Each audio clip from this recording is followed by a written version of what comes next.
Mr. Mayor, can I ask that the question is taken as read? Well, we are asking you to read it out. Okay, I will do so, Mr. Randall. Recognising that the fact that we are where we are, with disgracefully reducing levels of government funding to local government, what creative ways is the Cabinet portfolio holder and his officers looking at to ensure that our council-owned sports grounds, grass is cut, and council-owned pitches rented to sports clubs are always maintained to an appropriate level to ensure we preserve public health benefits of active participation in sport and outdoor healthy recreation? It remains keen to ensure that people have access to a wide range of sports and other recreation activities. We have introduced a selection of outdoor gym equipment in some of our parks and open spaces. We've continued to work with sports clubs to provide access to good quality open-air sports facilities and are currently in the process of installing 2 further full-size football pitches and a mini soccer facility at Horsett Heath.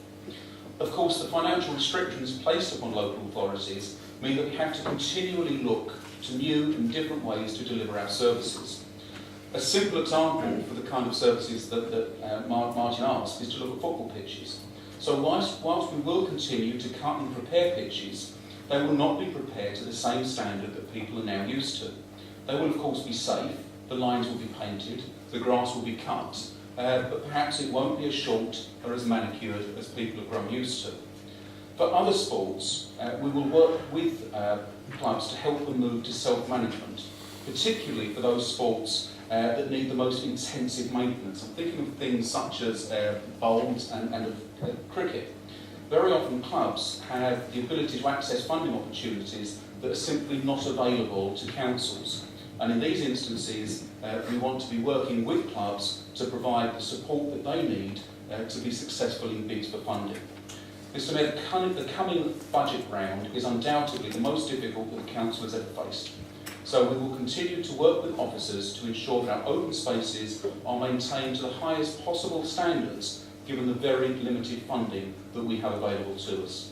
And in pursuing this agenda, I'm very aware that there is a clear link between the general health of the public and their ability to access good quality outdoor recreation facilities.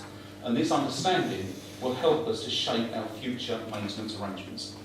I didn't attend the cleaning and greening overview and scrutiny on July 31st.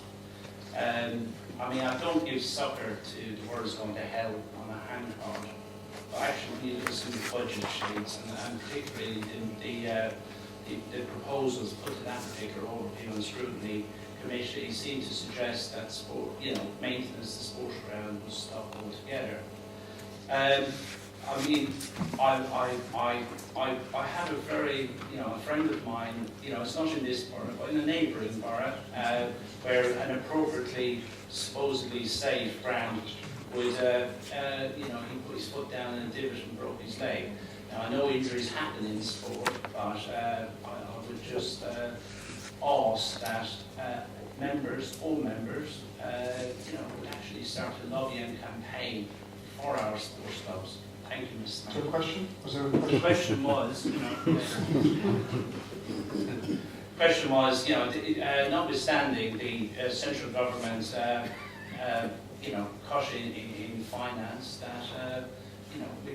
that sport and outdoor recreation activity and maintenance will be seen as a public health issue, would be locked, and I would request that the leader of Public health very squarely in mind when it comes to looking at the way we deal with outdoor sports. And it's important, I think, to remember that overview and scrutiny committees were playing the role of part of a consultation process.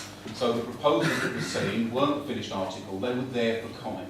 And of course we listen very carefully to the comments that are made, not only by members sitting on overview and scrutiny committees, but the kind of feedback we get from sports clubs and from individuals. And to that end, I have to say that Martin's contribution this evening is very useful, and it will be weighed in the mix when we come to make the final decisions.